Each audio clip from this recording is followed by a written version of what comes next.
আসসালামু আলাইকুম এভরিওয়ান, কেমন আছেন সবাই? আশা করি সবাই ভালো আছেন। আলহামদুলিল্লাহ, আমিও খুব ভালো আছি আপনাদের দোয়ায়।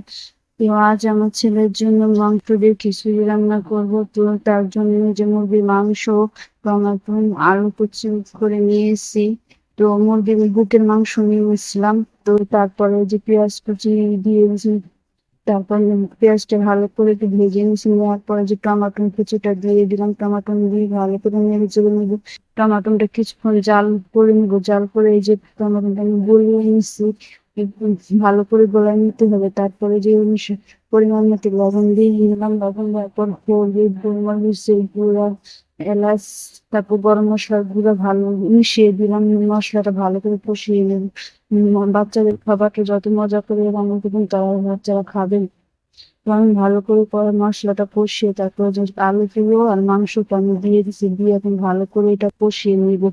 যত কষাবেন তত স্বাদ হবে। বাকি যে কোনো খাবার কষানোর উপর স্বাদ হয়। তারপর কষানো নিচ্ছি, এই যে একটু পানি দিয়ে নিলাম। কষানোর পর পানি দেওয়ার পর একটু কতক্ষণ জাল হতে রেখে দেবো একটু সিদ্ধ হওয়ার জন্য। তো এখন সিদ্ধ হতে থাক কতক্ষণ পর্যন্ত। তো দেখেন এই যে আমি এটা সিদ্ধ হচ্ছে, আমি পানি দিয়ে দিচ্ছি।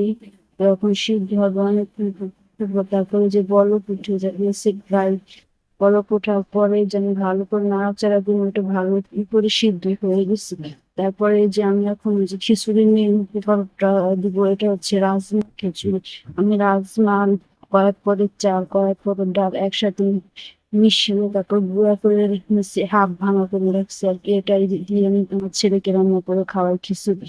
রোদে দিয়ে এটা ভালো করে নাড়াচাড়া দিয়ে মিশিয়ে নিতে হবে। মিশানোর পরে ওই যে পানি দিয়ে নিতেছি সিদ্ধ হওয়ার জন্য ওইটা।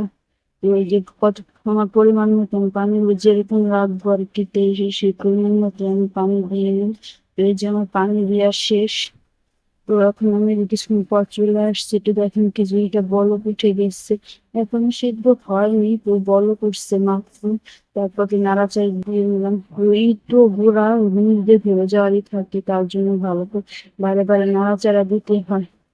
তো যে দেখেন তার মধ্যে এই যে সিদ্ধটাও হয়ে গেছে। তো আমার পরে জানি এখন ফুটে নিবো। ডাল ফুটে দিয়ে ভালো করে ফুটে নেবে, ছোট বাচ্চা খাবে। আর যে যেরকম রাখেন, এই যে আমার অলরেডি ভোটাও শেষ। যে যেরকম রাখবেন সেরকম করবেন। তো আমি যেরকম ঘনত্ব রাখবো আমার ছেলের জন্য, তারপর সেরকমটা দেখে নিচ্ছি। একটু পাতলা হয়েছে না, আর একটু ঘন করবো জাল দিয়ে। তো এই যে দেখেন জাল দিয়ে নিচ্ছিলাম। তো এই যে ঘন হয়ে গেছে। তো আমার ফাইনালি রান্না কমপ্লিট। তারপর এখন ছেলেকে খাওয়াবো। তো আজকে ভিডিও সবাই ভালো থাকবেন, আল্লাহ হাফিজ।